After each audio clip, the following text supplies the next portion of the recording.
Hello friends, welcome to SP home delight. ఈరోజు మన SP home డిలైట్లో బిర్యానీకి అలాగే రైస్లోకి కూడా అలా చపాతీ రోటీ దేంట్లోకైనా సూపర్గా ఉండే వంకాయ గ్రేవీ కర్రీ అండి. దీనికోసం ముందుగా కొంచెం జీడిపప్పును తీసుకుని శుభ్రంగా వాష్ చేసుకుని ఒక అరగంట పాటు నానబెట్టుకోండి. ఇప్పుడు ఒక మిక్సీ జార్ తీసుకుని అందులో 2 టమాటాలని అలాగే కొంచెం కొబ్బరి అలాగే ఒక 7-8 పచ్చిమిర్చి అండి. కారం పూర్తిగా పచ్చిమిర్చి కారమే వాడతాము, రెడ్ చిల్లీ పౌడర్ వాడడం. దానికి సరిపడా పచ్చిమిర్చి వేసుకోండి. అలాగే కొంచెం కొత్తిమీర అలా ముక్కలుగా వేసుకోండి. అలాగే కొన్ని వెల్లుల్లి రెబ్బలను కూడా వేసుకొని మెత్తగా గ్రైండ్ చేసుకుని పక్కన పెట్టుకోండి. ఇప్పుడు ముందుగా నానబెట్టుకున్న జీడిపప్పుని స్టవ్ మీద పెట్టి ఉడికించుకోండి.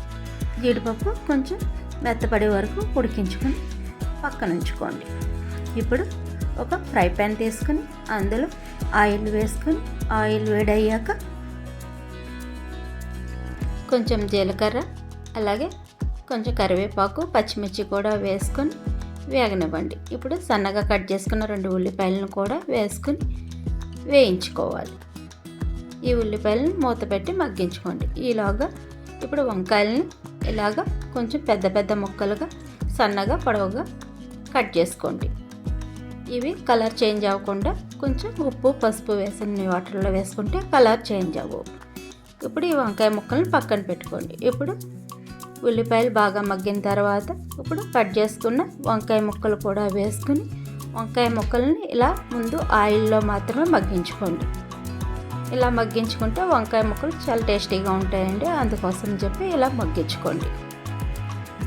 ఇలా మధ్యలో కలుపుకుంటూ వంకాయల్ని మూత పెట్టి మగ్గించండి. మీరు ఎవరైనా ఫస్ట్ టైం నా వీడియో కనుక చూస్తున్నట్లయితే నా ఛానల్ సబ్స్క్రైబ్ చేసుకుని ఆల్ అని యాక్టివేట్ చేస్తే నేను ఏ వీడియో అప్లోడ్ చేసినా మీకు నోటిఫికేషన్ వస్తుంది.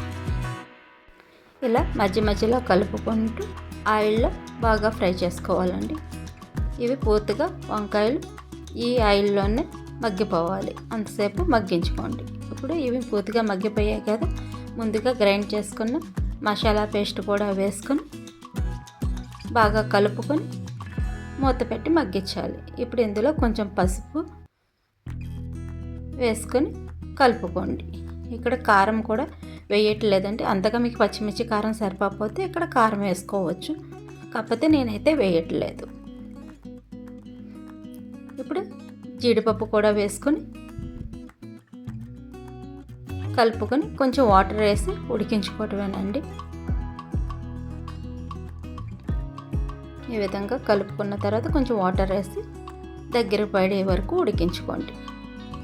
ఇది రైస్ రోటీ చపాతీలోకి చాలా బాగుంటుందండి. కొంచెం గ్రేవీగా దింపుకుంటే మీకు బిర్యానీకి అయ్యి చాలా బాగుంటుంది. నేను మామూలుగా లంచ్ బాక్స్ కోసం చేస్తున్నాను కాబట్టి కొంచెం డ్రై అయ్యే వరకు ఉంచానండి. నేను